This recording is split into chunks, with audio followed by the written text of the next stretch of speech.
The cold void of space was silent, but the crew of the Imperial patrol ship Kavron felt the tension in their bones. The war with the humans had dragged on for years, and every patrol could be their last. Captain Darrell stood on the bridge, hands clasped behind his back, eyes fixed on the main display. His voice was calm, but there was a steel edge in it. "Report," he said. "Contact, sir," replied Ensign Yarrow at the sensor console. "Extreme range, large mass, but readings are wrong." Darrell's brow furrowed. "Wrong how?" "It's not solid. I mean, it is there, but scanners keep losing it. It flickers in and out, like a shadow." The captain moved closer to the screen. On it, a faint outline drifted through the darkness, a long, sleek shape, larger than any Imperial battleship. But there was something unnatural about the way it moved. No drift, no course corrections. Just a smooth, gliding path, as if space itself was carrying it forward. "Bring us closer." "Keep it on long range for now," Darrell ordered. The crew exchanged uneasy glances. None of them had seen anything like it before. Ships always had signs of life. Heat signatures, engine flares, shield harmonics. This one had none. It was cold. Silent. The helmsman nudged the cavern forward, careful not to make sudden maneuvers. As they drew nearer, the strange contact grew clearer on the display. It was shaped like a dagger, long and pointed at the front, with smooth armor plates that seemed to shimmer faintly. Then it did something that made the entire bridge go quiet. It passed straight through a drifting asteroid. No explosion. No deflection. No damage. The asteroid remained whole, as if the ship had simply been a ghost. "Sir?"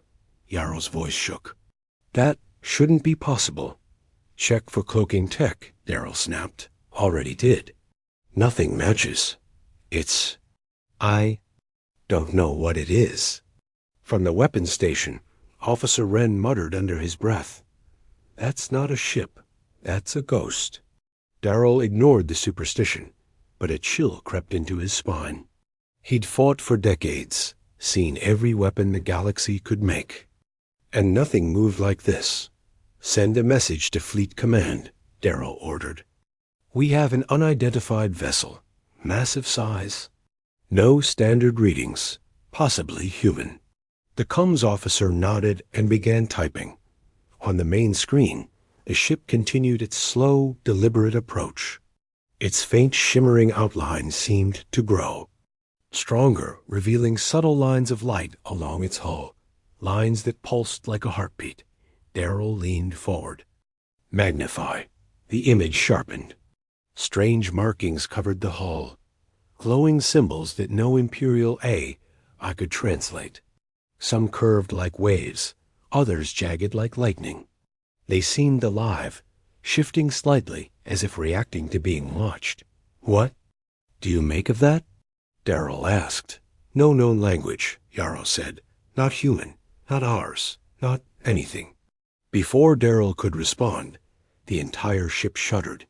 Was that an impact? Wren barked. "No, sir," the helmsman said. "No? Debris.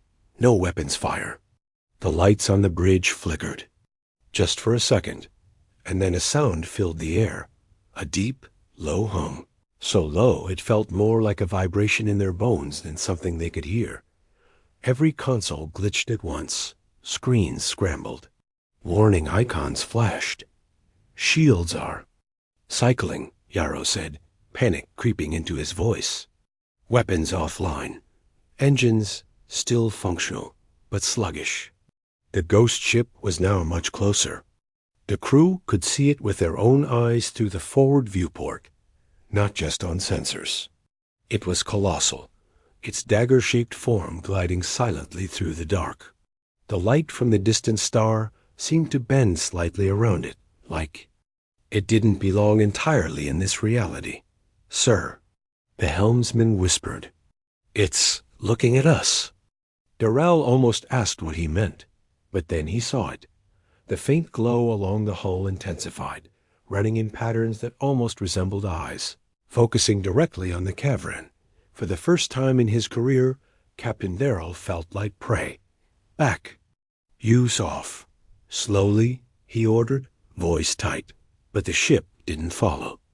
It simply turned away, as smoothly as before, and began gliding deeper into Imperial space. Fleet Command says keep tracking it, the comms officer reported, voice shaking. They're sending reinforcements. Darrell's gut told him this was a mistake. This wasn't a target to chase. This was something that should be avoided at all costs. He looked at the fading silhouette on the screen and felt a chill settle deep in his bones. Whatever that thing was, it wasn't afraid of the Empire, Dot. It had come here for a reason, and they were about to find out what. Asterisk. The ghost ship kept gliding deeper into Imperial space, and the cavern followed at a safe distance. Every now and then, it would flicker, vanishing from sensors for a heartbeat, then reappearing like nothing happened. It never slowed, never sped up. It simply moved. Captain Darrell kept his eyes locked on the main display. He didn't trust. He didn't trust the silence. Ships always made noise. Engine hum, shield crackle, weapon charge. Even from this range, scanners should pick up something. But the ghost ship was pure nothingness. Sir, the comms officer said, voice tense. Fleet Command reports 3 full fleets are on intercept. Estimated arrival in 20 minutes. Darrell's jaw tightened. Tell them not to close in too fast. That thing is unpredictable. They say it's human, Yarrow added from sensors. Some new stealth ship. High Command wants it captured. Captured. The word made Darrell uneasy. Whatever this was, it didn't feel like prey. It felt like a predator. Minutes passed. The trap was forming. On the tactical map, 3 massive Imperial fleets were converging from different angles. A wall of steel and fire meant to surround the ghost ship Dot from the viewport. The distant glimmers of Imperial warships began to appear like faint stars, moving in formation. Rows upon rows of destroyers, cruisers, and battleships, each bristling with weapons. This will be over quick, Wren muttered at weapons control. It's one ship. It can't stand against this. But Darrell stayed. Silent, he watched the ghost ship carefully. If it noticed the incoming fleets, it gave no sign. It didn't turn. It didn't change speed, Dot. And then it began to fade, not just on sensors. With their own eyes, the crew saw the ship's shape growing less solid, as if it were melting into the darkness around it. The glow along its hull dimmed until it looked like nothing more than a shadow. In space. Sir? It's gone, Yarrow whispered. No, Darrell said quietly. It's still here. An uneasy silence filled the bridge. The fleets moved closer and closer, tightening the net. And then it happened. Contact. Multiple. Yarrow's voice broke. No, it's the same ship, appearing inside Fleet 2's formation. The bridge display flashed with sudden chaos. Imperial cruisers breaking formation, alarm screaming. The ghost ship was gliding between them, moving slow, almost lazily, as if it had all the time in the world. Not a single weapon fired. Sir? The helmsman's voice was shaking. Now? They're not shooting. They can't. Darrell's eyes narrowed. It wasn't that they wouldn't.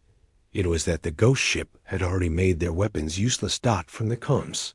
A strange deep hum bled through the channel, the same bone-deep sound the cavern had felt earlier. The ghost ship was singing. Its warning. The trap was not for the ghost. It was for the Empire. On the tactical display, Fleet 2's ships hung in perfect formation, but they weren't moving.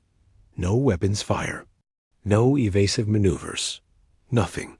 The ghost ship drifted between them, like a shadow slipping through water. Its hull shimmered faintly, the strange glowing lines pulsing slowly, almost like a heartbeat. Then came the hum, The cavern's crew felt it in their bones before they heard it. It wasn't sound, not really, more like space itself was trembling. Lights on the bridge flickered. Sensor screens glitched. Every system lagged for half a second. Then another. "Sir, Fleet 2 reports total systems failure." The comms officer shouted. "Engines down, shields down, weapons offline." On the viewport, the helpless Imperial cruisers floated like dead metal in the void. Then something even stranger happened. The ghost ship's hull seemed to ripple, as if it were made of liquid metal. From that liquid darkness, faint human shapes began to emerge, transparent figures walking across the decks of Imperial ships. They didn't knock on airlocks. They didn't break hulls. They simply passed through the walls. Wren at weapons control swallowed hard.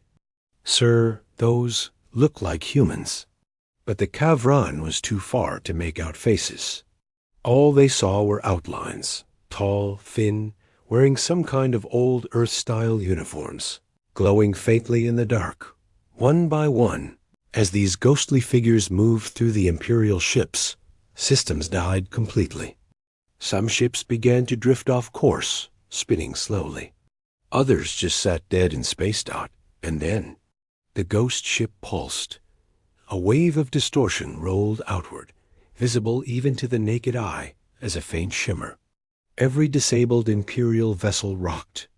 Violently, some hulls buckled, bending like soft clay before snapping back. It was like the ship was squeezing them, testing their strength, and then letting go. But it hadn't fired a single shot. Daryl's voice was low. "It's not killing them." "Why not?" Wren asked. Daryl didn't answer. But deep down he knew this wasn't a battle. It was a message. The ghost ship finished its slow pass through Fleet 2, then simply turned toward Fleet 3. No acceleration. No urgency, like a predator choosing its next prey. Asterisk far away, hidden deep inside a barren asteroid field, a secret human command station watched everything. Dozens of massive holographic screens showed the live feed from stealth satellites. Every movement of the ghost ship, every panicked reaction from the Imperial fleets. Admiral Kara Holt stood at the center of the room, hands resting on the edge of the main console. Her face was calm, but her eyes burned with quiet satisfaction. One of her officers turned to her. "Spectre is performing within parameters. Phase stability is holding at 99%. No Imperial countermeasures detected." Kara nodded slowly. "And casualties?" "None. On either side." "Good. That was the point. The Spectre was never built to slaughter fleets. It was built to end wars before they began. Years ago, humanity had uncovered fragments of alien technology from a forgotten battlefield on the edge of the galaxy. The wreckage came from ships unlike anything recorded. Vessels that could phase through matter, bend gravity, and drain power without leaving a scratch. Most believed the tech was too dangerous to use. But when the Empire's expansion brought their warships to Earth's doorstep, the Council made a choice. They rebuilt one of those alien ships, combining human engineering with the alien core. The result was Spectre, a warship that wasn't fully in this reality. A ghost in the void. KIRA. Had commanded fleets her entire life, but Spectre was different. It didn't fight battles. It haunted them. It made the enemy's weapons useless. It drained their courage before the first shot. Now, on the screens before her, Fleet 3 was breaking apart without a single missile being fired. Some ships were fleeing already, their captains unwilling to face the same fate as Fleet 2. A comms officer looked up from her station. "Admiral, Fleet Command reports Imperial reinforcements will arrive in less than an hour." Kira smiled faintly. "Good. Let them come. The more who see the Spectre, the better." In the cold emptiness of space, fear traveled faster than light. Asterisk, the Imperial flagship Iron Fist loomed over the battlefield, a fortress of steel and fire, twice the size of any other warship. Inside its command bridge, Grand Admiral Viker watched the chaos unfold on his tactical display. His fleets, 3 of the Empire's strongest, were collapsing. Fleet 2 was dead in space. Fleet 3 was scattering like frightened birds, and Fleet 1 had never even reached the ghost ship before turning back. "This is cowardice," Viker growled, slamming a fist on the console. "We outnumber it 100 to 1. An aide, pale and shaking, whispered, "Sir, numbers don't matter if the enemy can walk through us like air." Vika glared at the massive image of the strange vessel drifting closer. No heat signature. No visible weapons. And yet, its approach felt like a predator stalking a cornered prey. On the main viewport, the ghost ship's faint glow intensified, the strange markings along its hull pulsing brighter, like it was waking up. Each pulse sent a subtle vibration through the Iron Fist's deck, even at this distance. "Shields to maximum," Viker barked. "All weapons locked. Fire on my command." But before he could give that command, the ship vanished. The bridge fell silent, where Viker began. But then alarm screamed. The ghost ship was now right in front of them, massive and silent, its dagger-shaped hull blotting out the stars. The hum began again, deep, slow, bone-shaking. Viker's tactical officer turned, face white. "Sir, our weapons just went offline." Viker stared at the screen. For the first time in decades, he didn't feel like a commander. He felt like prey. He looked around the bridge. The faces of his officers told him what he already knew. No one here wanted to fight. Not because they were weak, but because something deep inside them knew this was unwinnable. Viker took a long, slow breath. All fleets retreat. No one questioned him. The order spread across the battlefield instantly. Engines flared to life. Hyperspace drives spun. Up, and one by one, the Empire's mighty warships vanished into streaks of light, fleeing from a single, silent ghost. On the dark edge of the void, the ghost ship floated alone, and still. It did not move to chase them. Asterisk, the battlefield was empty now. No Empire ships, no weapons fire. Only the drifting wrecks of disabled cruisers and the silent form of the ghost ship. On the Cavron, Captain Darrell watched from a distance, heart still, pounding. He'd seen battles where thousands died. He'd seen planets burned. But he had never seen an enemy win without firing a single shot. The ghost ship began to turn slowly, its shimmering hull fading in and out like mist in the wind. As it rotated, the strange glowing markings along its frame shifted, reshaping themselves into something new letters. "Sir," the comms officer whispered. "We're getting a wideband transmission." Darrell's eyes narrowed. "Play it." The bridge speakers crackled to life. A deep, steady voice, unmistakably human, spoke into the silence. This was only a warning. Enter human space again, and the Spectre will not let you leave. The message repeated once, then cut off. The markings on the hull faded back into meaningless symbols. And then the ghost ship began to dissolve into the darkness, each part of its form breaking apart into ripples, until there was nothing left. No sensor trace, no energy signature. Gone. The crew of the Cavron sat in silence. Darrell finally spoke, his voice low.